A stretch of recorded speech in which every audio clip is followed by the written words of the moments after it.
Archer Avenue, mirror image. Chicago, night.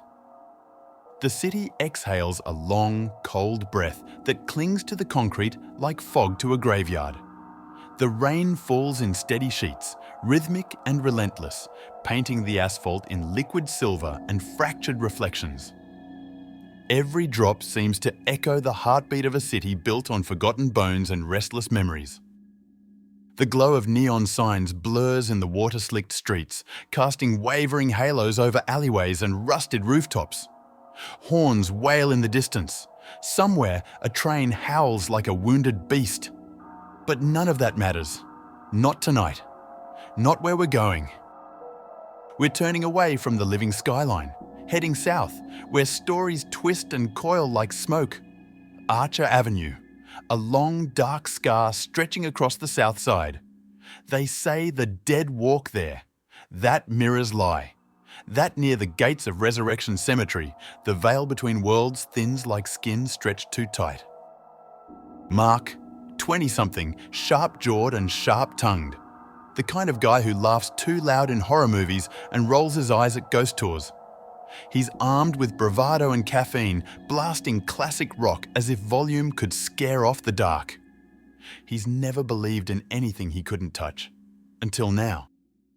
The windows of his rusted sedan are fogged with breath and humidity, the scent of gasoline mingling with the metallic tang of rain.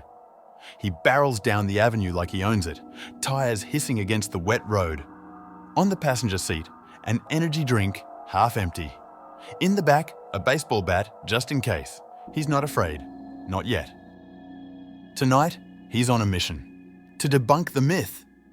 To prove that Resurrection Mary, the woman in white, is nothing but an old wives' tale. A recycled ghost story whispered at bonfires. He grins to himself as the gates of the cemetery creep into view, black iron slick with water, reaching up like skeletal fingers. He doesn't slow down. And then, movement. Just beyond the edge of the headlights, a flutter of white, barely there. At first he thinks it's a plastic bag caught in the wind. But no, it's a figure. A woman, standing still in the middle of the road. Her dress is long and clings to her form like mist to marble. Her hair is dark, dripping, hanging in tangles. She doesn't move, doesn't flinch. Just stares, as if waiting. Mark slams the brakes. Tires screech. The car fishtails before stopping a few feet from her. His heart punches his ribs, more in anger than fear. He leans out the window, water splashing into the cab. "Hey, what the hell are you doing? You trying to get yourself killed?" She doesn't answer, doesn't blink. The rain falls between them like a curtain, but she's still watching him. He shifts the car into park, glancing nervously at the cemetery gate to his left.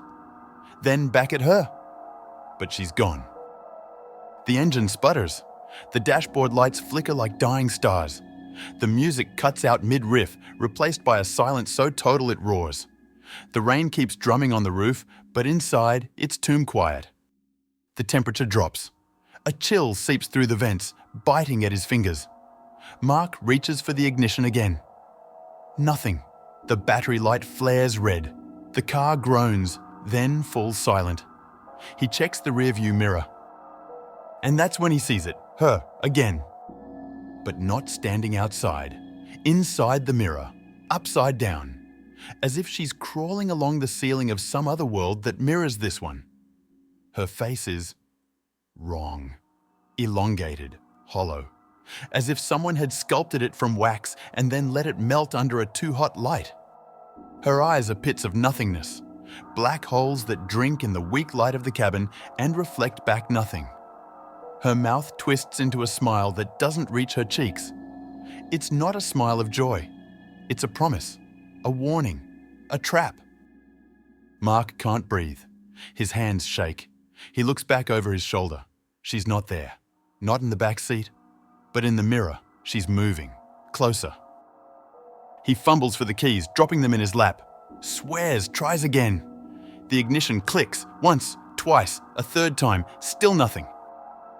The woman's reflection fills the mirror now. Her hands press against the glass from inside. Her fingers are long, too long, bending at unnatural angles. The mirror fogs up around her touch. The car groans as if in pain. The windows begin to tremble. The rear view warps, stretching her image into something monstrous. She opens her mouth, impossibly wide. No sound comes out, only silence, and then static from the dead speakers, like a radio catching whispers from beyond. Mark slams his fist on the steering wheel. "Come on!" he yells, voice cracking. He tries the ignition again, praying to gods he's never believed in. The radio blares back to life with a sudden, violent burst. Not music, not a voice, just a single, piercing note. A frequency that rattles his teeth and drills into his skull. He screams, hands flying to his ears. The sound crescendos, glass spiders with cracks. The mirror distorts. Then, it shatters. A burst of light, a rain of glittering shards, and then nothing. Silence returns like a slammed door. Mark gasps, chest heaving. His hands bleed where shards of the mirror have sliced into his palms. The car is still. The rain outside steady. The woman, gone. Only the crackle of static remains. And a terrible, unshakable sense that something has followed him. That something is still watching, just beyond the edge of sight. Ever caught something strange in your mirror that wasn't behind you?